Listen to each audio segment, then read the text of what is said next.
All right, we're going to talk about the inverse of a function, inverse functions. All right, first of all, let's do a little quick review. If I have a map of a function, what is this first circle? This first circle is input, domain, and x's when we start talking about graphing. So we refer to them as x's, but they're input and domain. What's the second one? Output and range. Is this that we are looking at a function? Yes, it is. Remember, let's go back one.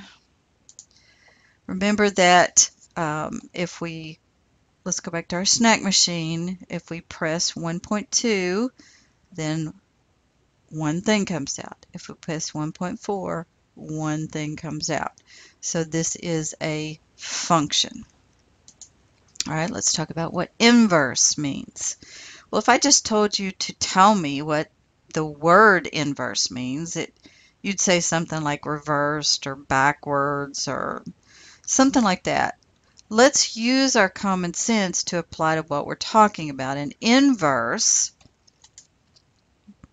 means that you're going to reverse or switch the independent domain with the dependent range.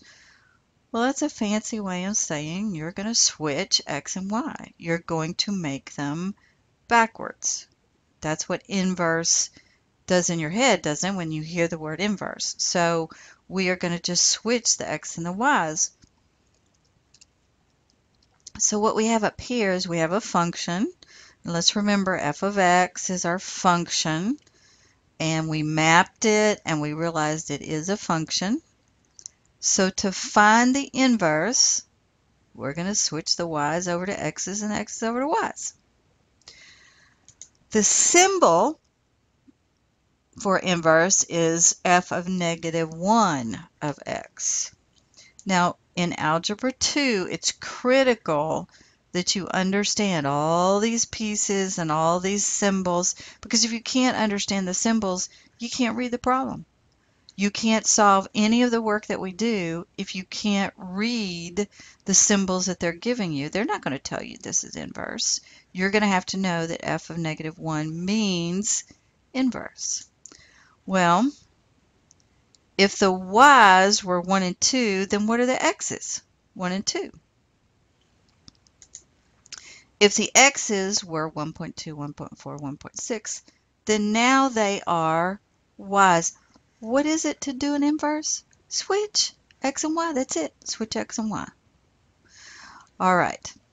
Let's build our relationships based on what we had over here. And let's see if this is a function. What do you think?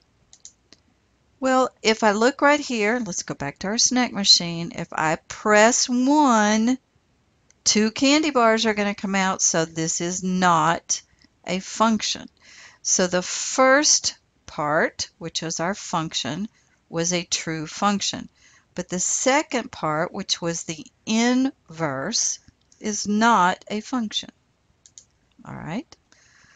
What if they don't give me a map? What if they give me some kind of table? Can I just make the map? Sure. Why don't we make the map? All right, what were the x's? 1, 2, 3, and 4. What were the y's? -1, 0, 1. Why didn't I do another one? Look, there are only 3 of them. Well, you don't need to repeat them. You need to show them in the relationships. That's what's so helpful about the map. So let's go ahead and make our relationships. 1 to -1, 2 to 0, 3 to 1, and 4 to 1. All right. Is this a function? Yes, this is a function. If we go through our snack machine idea, this is a function. Now we want to do the inverse. Well, let's do the inverse of the table because we never know what they're going to ask us for. What is the inverse if you took this table and did what? Switch x and y. That's what you do. You switch x and y. So let's look up here. I take the y's and I put them up here for x's. I take the x's and I put them down here for y's. I did the inverse. Well, let's see. It's hard for me. You might be smarter than I am. You might be able to tell just by looking at a table, but I prefer a map. So let's go ahead and do the map and show the relationships. So we're going to do the inverse, and remember, you have to understand f of -1. That is the inverse. Okay. What goes in the first circle? Well, that was our old y's are now our x's, -1, 0, and 1. Our old x's are now y's. Good. Okay. And let's build our relationships. You can look at either the old map or you can look at the new table or the old table for that matter. Now, is it a function? Well, the original we decided was a function because it had nice, clean, one thing, one x gives you one y. But look right here, if I go to my snack machine and I press 1, what happens? 2 candy bars come out. So no, this is not a function. The inverse is not a function. Okay? All right, you have 4 little things that you can try. You need to do those. You can stop the video or do them in a minute. All right, what if somebody gives me a picture? Well, I love pictures because there's something I'm supposed to know about a picture. A graph is a picture of the answers. I love getting a graph because I already have all the answers. How many answers do I have? I have infinite answers. I don't have just 4, I have infinite answers. Every single point along this one and this one and this one is an answer. But I really don't want to deal with anything but the whole numbers, so what could I do with this picture? I know, why don't I pick out some points? If I pick out points off of this graph, I look right down here, -8, 1, -6, 5. I just pick out points that I like because I don't want to pick out points that are not weird or decimals. I'm going to pick out ones I like. That is my function. So how do I find my inverse? Well, what did we say all along? How do you find an inverse? You switch x and y. That's all you do. So I look up here. My y's were 1, 3, 5, 5, 6, 9. What's my x? 1, 3, 5, 5, 6, 9. Well, if my x's were -8 and -7 and -6, then that is what my y's are now. So how do you find an inverse? You switch x and y. That's all you do. Switch x and y. Well, what am I going to do now? I got a bunch of points. I think I maybe need to graph. So let's start graphing these points. 1, -8, 3, -7. And let's see what we come up with. Well, there's 1, -8. There's 3, -7. There's 5, -6.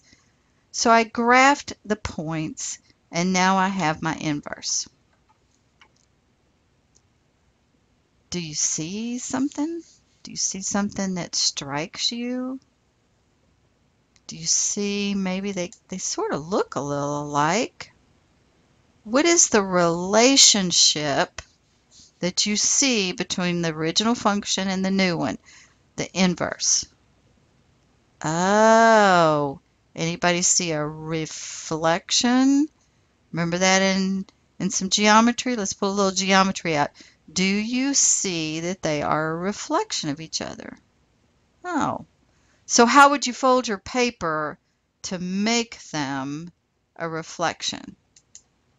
What if you folded your paper right down the diagonal right here, that's x equals y? Are they a reflection of each other? They are. You have just discovered one of the key points in inverses. This is the most important thing you need to learn. When I am dealing with inverses, they must be a reflection of each other across the y equals x axis. If they're not a reflection, they're not an inverse. They can't be. So you have just discovered one of the prime things that you need to understand. You have a practice problem in your little handout, so watch the video again if you need to, but that's how you're going to come up with the inverse when you're given a graph or a picture. All right, we're going to mention something, but it's going to be really quick. If you have an equation, we're going to do a lot of these, but just tell me, what do you think is going to happen? What has happened every single time we've done an inverse? We have had to switch x and y. So why can't we still do the same thing in an equation? Let's switch x and y, meaning it used to be y right here, now it's x. It used to be x right here, and now it's y. And that's how you do it. But there's something a little weird about this x equal, what do we have to do when we're trying to deal? We have a calculator, we have all this kind of stuff. What is it we really want? We want y equals. We want to change whatever it did to y equals. So let's look. Our original function was y equals x plus 3. And then what we do with it? We switched x and y. So now x equals y plus 3. But we know we're not supposed to leave it that way. Let's start moving things around. If we take positive 3 and we move it over, it's negative 3. And this kind of annoys people when they see this. They don't like it the way it looks. So let's rewrite it so that it's more like what you like. Put the y over here, put the x minus 3 over here. And now you have the inverse. But we need to tell people it's the inverse. So the next step that you're going to have to learn to do in Algebra 2 is make sure that you tell people, by changing y to this, tell people this is an inverse. Don't just let them think it's a normal equation. Tell them it's an inverse of the other. And we're going to do lots more of those. So you have a little work to do tonight. And hopefully we're not traveling by worm. So I hope we don't see worm sign tonight.